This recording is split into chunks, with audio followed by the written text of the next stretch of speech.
It's Melody. Melody on CT 1051.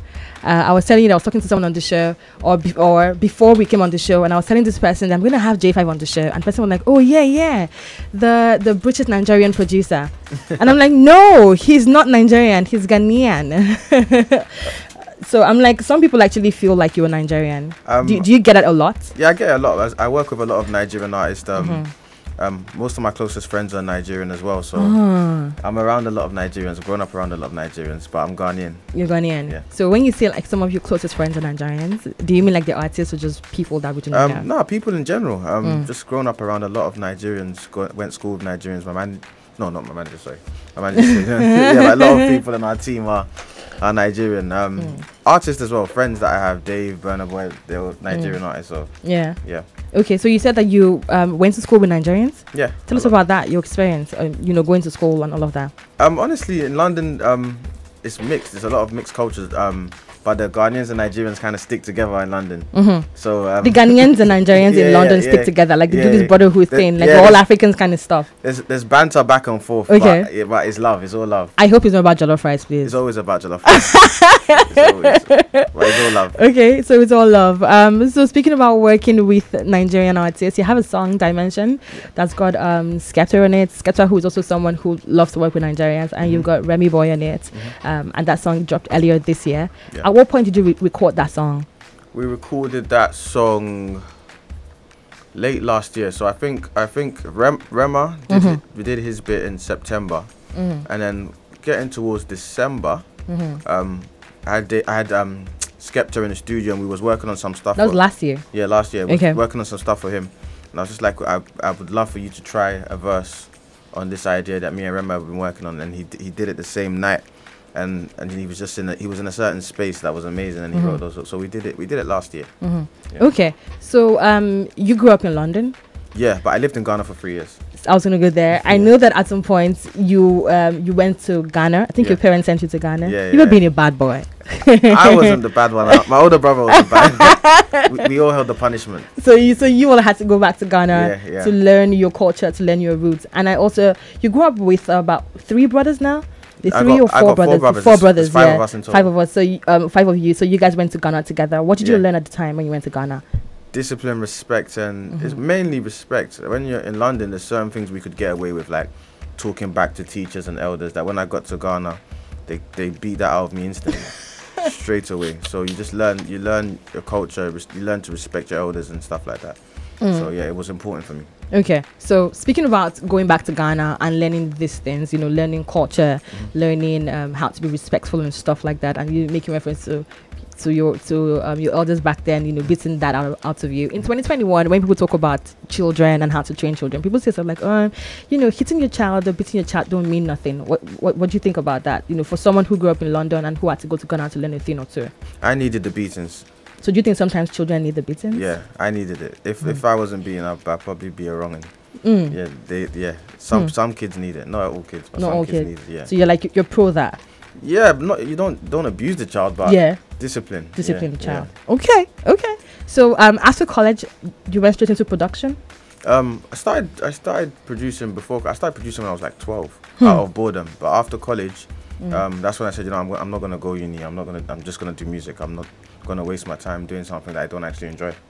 So after college, I just did not go to university. I just started doing music. So for parents who, taking into cognizance the fact that you said that your parents sent you to Ghana to go learn a thing or two, I'm taking it that your parents are kind of strict. Strict-ish. They're not as strict as you would think. Okay. Yeah. So breaking into them that you wanted to do production after college, how did they take that? I didn't necessarily just break it to them. Okay. I told them I'd got a job. The job was obviously doing music, but I was getting paid quite well. So as long as I was doing something and I wasn't on the roadside, they didn't mind. They were obviously upset that I didn't go uni, but it wasn't a big deal because I was doing something and I was making money. So my first job was teaching kids that did not want to go uni and kids that got out of prison how to make beats. Wow, that was your first job? That's my first job, yeah. Where? At a company in London called JAE5 Media. So even in London, I used to get in trouble, so they didn't want me in school. So I used to do a music course 2 days a week. Okay. Whilst I was in secondary school. Okay. And then when I finished secondary school, the guy basically said, I'll give you a job if you keep out of trouble. And so he gave me a job to keep me out of trouble, and the job was to teach people that would get in trouble how to make beats. So for someone who had gotten into trouble at some point and you've learned how to not get into trouble, you kind of went back to maybe give back to those children by teaching them those bits. Yeah, to be That's honest, cool. That's cool. At the time, it didn't feel like that. It just felt like, okay, I'm gonna get I'm some just money. yeah, but now thinking about it, that's what it feels like. Yeah. And also, being a producer, you spoke about at the beginning of your career how you had to go into some studio. I saw that in an interview, and you learned from producers who already know how to produce. These are really great guys, and they gave you the opportunity to do that. Yeah. So now that you are one of the biggest producers around the world, have you paved the way? Have you given that back, like bringing other producers up? So have you paid it back or paid it forward? Sorry, it's become a bit more difficult to have a lot of people around me. So I think with 1 or 2 producers, yes, but not as much as I would like to. I would like to be able to bring in 10, 15 producers. But I just, young producers. Yeah, but I don't have the time, and I also don't. There's a lot more to it. There's a lot you have to give. I would have to sacrifice something in order to get that done. So right now I probably pick up 1 or 2 producers, focus on them, and when they get to a point where they're good, and then take another 2. Is there anyone you're working with right now? Producers? Yeah. There's young guys. Not popular guys, please. Young guys, yeah. Foreplay. Foreplay, that's his name. Foreplay, yeah. It's Sounds actually 4 very producers. It's 4 producers. I know. I like the sound, eh? But it's actually 4 young producers. Okay. There's a producer called Morton Lava that we work closely with. Okay. Probably never had a song out. He actually helped me on Dimensions. That's his he first release. did? Yeah. Okay. Yeah, I think those are the main ones I'm working with. There's other producers, but they're all big. They're all big. Or they're doing all right. Okay. So in Nigeria, any young producer that you're feeling right now? I was feeling a lot of producers, but they're big now as well. You're like big now. KLP and KLP, oh yeah. Like he's a big guy. Yeah, now he's big. But when I heard his stuff earlier, I've always been on my manager say, yo, we need to go to Nigeria and learn the groove that KLP's got, because the movement's different. The movement's different. And now he's big, so I don't know if I can even get him. Of course you can. You're JAE5. Okay, so speaking about the movement in Nigeria, in London, we've got a lot of guys working with Nigerian artists, and generally around the world, Afrobeat is one sound that people are really falling in love with, and trying to work with Nigerian producers. But at the beginning, you're one of the producers who started working with our Nigerian guys, and you kind of put that Afrobeat sound in your production all the way in London at the very beginning. Now, seeing Afrobeat become this big, how does that make you feel, knowing that you mess with the sound at the very beginning? It's amazing, but if I'm being brutally honest, I wasn't at the beginning. When I even got in, I felt like there was a lot of artists that were doing well. I was watching all of the band stuff, and and there was also UK Afrobeat artists that were doing all right at the time, and I felt like I was late. It hadn't become at the time. As a producer, you thought you were late? Yeah, it hadn't become commercial, but in the uni scene in London, like all of the uni raves, that's what was going off. So I'm like, okay, cool, I'm jumping on now. Yeah. But obviously, having African background, Ghanaian background, definitely helps. It's natural. Yeah, it's I couldn't even make hip hop beats like the hip hop guys because it always had an African element. Okay. So I wasn't trying to. It was just that's what it was. Okay. But so I can't say that I started it. I was in early enough before it became commercial. Definitely. Yeah. You were like there.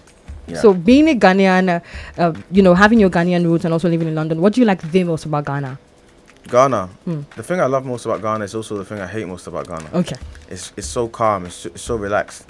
So there's no it's just so peaceful. But then when you want something done, the same calmness becomes irritating because nobody's moving with urgency. So what I love about it is also what I hate. So that means you love Nigeria and you love Lagos, because here the energy is always fire. People are always on the move, and sometimes as a Nigerian living in Nigeria, I would really love some of that Ghanaian calmness. But no, it's beautiful. If you're just trying to be, just float. Ghana's the space. Ghana's the space. Everyone's happy there. Okay. Yeah, and there's no like the urgency in Nigeria is scary. Do you get? Yeah. So it's like everyone on the move. Is this your first time in Nigeria? First time. Yeah. Okay. So since you've been in Nigeria, what's the one thing that you can see that you feel like this is totally different from what you're used to? There's almost an aggression. Like I don't know how to explain it. There's like even when we go out at the airport, there's like 15 people. Yo, let me take your bag, Charlie. Like I'm like, whoa. But I'm sure they didn't say Charlie. No, it's not Charlie. But it was like I was just like, whoa, this is. This is this is different. new. Yeah. This is different. Yeah. So how do you keep up with the energy? Do you try, or you're just chilled? No, I'm just chilled. I just have to keep chilled because I can't move at that pace. But I think I understand. But you have to shine your eyes, though. Yeah. Okay. So speaking about your music, I love the song that I mentioned, the one with Skepta and Rema. I think that very beautiful combination. They killed it. So speaking about music now, I saw your tweet. You put out a tweet asking that now that you're in Nigeria, the Nigerian artist that you should work with. Oh no, it's fine. Nigerian artists that you should work with, like people should go under that tweet and respond to that. I've been seeing people responding crazily and tagging people you should work with. Have you made up your mind on anyone you want to work with now that you're in Nigeria? Yeah, there's a few people that I definitely want to work with. You have a list? Yeah, Omale. Omale, okay. Thames. Fireboy. Obviously Burner. Bella Shmurda. Okay. That's it, right? Bella Shmurda, yes, you're correct. Naira Marley.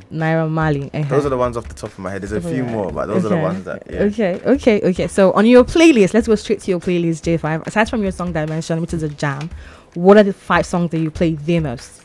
5 songs I play the most: Wizkid and Chronic's Jam. Wizkid True Love.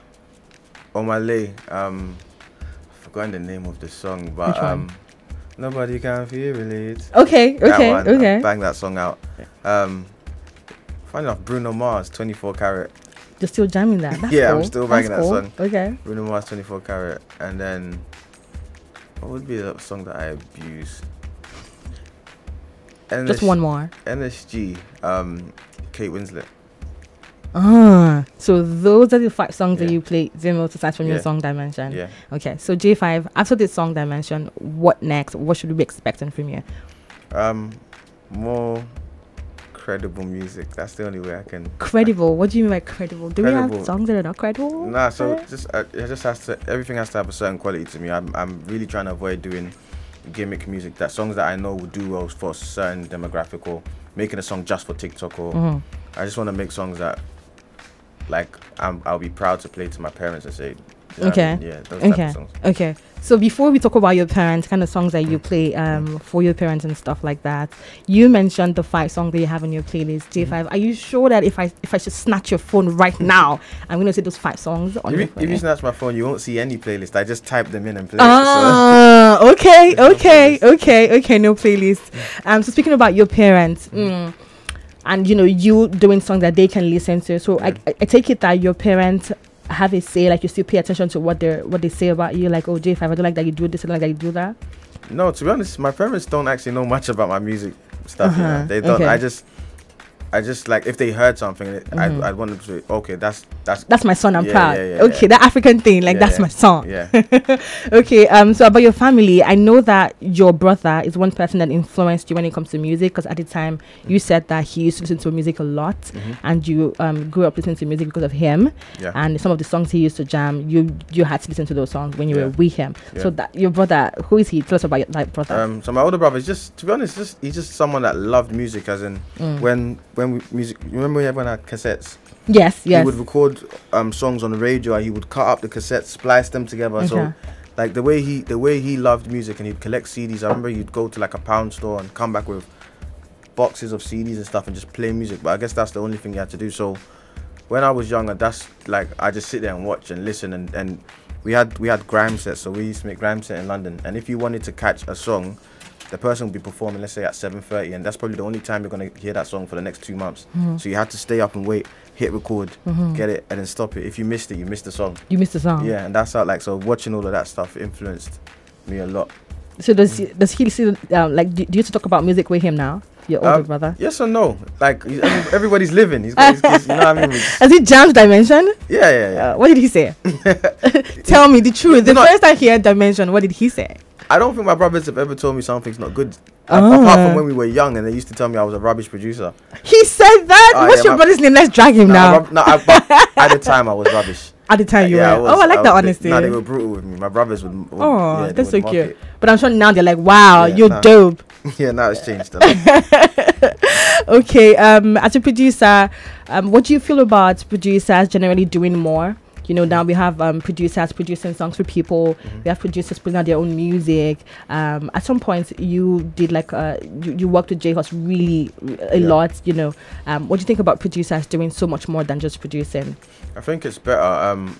A lot of earlier on, I was against it because I just thought a producer's job was to. You were against it? Yeah. At the time, was that before you were the executive producer of JAE5's album? No, so I've always thought producers should executive produce and all that stuff, but I didn't think producers needed to put out their own music. Okay. I don't even like my own beat tag. You don't like your what? The JAE5 sound. You don't like it? No, I don't. Why? I feel like there shouldn't be a reason why your name should be on the artist's song. But who made you do it? Who made you put? So I had an uncle at the time who was in music, who was helping, and he was like, "If you don't do this, there's not going to be any way where you're going to get any more business because artists are not going to go out and say, yes, this is the guy. They won't give you a shout out. No. Yeah, so at the time, our producers were getting no credit. So they were trying to hide the producers because they don't want anyone to have their sound. Oh, really? Yeah. So it was just the easiest way to make people know that's your thing. Yeah, to get more work, and then you became a brand after you'd done it a few times. Yes. And then that changed my perception on what a producer should be. Also, you start to get a bit more of a. If the song's my song, like Dimensions, I have more of a say on how it goes. Whereas when you start working with big artists, a lot of them they're successful already. They don't want to hear it from anybody. This is my thing. So being able to do the artist thing or put songs out allows me to dictate the direction of the song and what type of music we're going to put out. Okay, so producers definitely need to get all of that education and, you know all of that, because sometimes some people just be like, oh, as a producer, some people feel like, oh, as a producer, your job is just to produce, just get your money and all of that. Some people do not even, at some point, some producers do not know the importance of, signing split sheets, having your own lawyers. Yeah. What do you think about producers and knowledge generally about music? Always have a good lawyer and do a lot of research. I'm still learning. As much as I know, I don't know anything. Every day, like my manager will point something out or my lawyer will point something out. I was like, are you sure that's it? And then it's crazy. Producers are getting where like people in my position are a lot better off than guys 10 years ago. Yes, of course. But we're still getting like it's still robbery. And then for even writers, I think it's worse for writers. So there's a lot of things that need to change, and I think everybody should definitely get a good lawyer, a music lawyer, not a lawyer that does property. It's a very different business. Okay. And do some research before you sign anything. Like just find out what the music business is like. Yeah. What your publishing is, what your royalties are, how royalties get paid, and all that stuff. Okay. So as a producer, do you write songs sometimes do you write songs or just produce it? No, I might do melodies and vibes with the artist, do ad libs, throw one or two words in, but I don't sit there and write a whole song. I probably will in future, but at this point in time, just having fun with just making beats and just vibes in with artists. The artists will write. If they don't write, I write all right. I'll just, you know what I mean? I'll just stick to the instruments. Okay. But maybe in future, I'll probably in the future. Yeah. Okay. So JAE5, thank you so much for coming through. Your song Dimension. You've not told me any other single you're dropping soon. Do you want to give me that? It's coming. It will land soon. When? Before the end of July, we'll have something out. Should we expect a song with a Nigerian again? Because I know you love your Nigerian brothers. Maybe. So you were in Lagos, Nigeria. What is the first meal you intend to try? The first Nigerian food you intend to try? Jollof rice. Oh, we have to God. We have to verify. We can't be doing this now. No, I just need to verify for my own personal. You can't tell me you've never had Nigerian jollof, even in Ghana. They don't have people selling Nigerian jollof. I had Nigerian jollof, and I'll be honest, I didn't like it. But I was told. Who cooked it? I had it at a wedding in London, but this is the thing. It's not authentic. Same. It's not the same. Yeah, so I'm here to try the authentic one. Okay, so let's shout out to you, Bimiro. I hope you have a good jollof rice blog. I don't want JAE5 to come back here and say stuff like the jollof rice is not nice. I don't want to have that. We have the best jollof rice. No one can take that away from us. Okay, so aside from the food, what else are you looking forward to in Nigeria to do while you're here in Nigeria? To be honest, just want to experience the culture. I'll probably go out to a club just one day.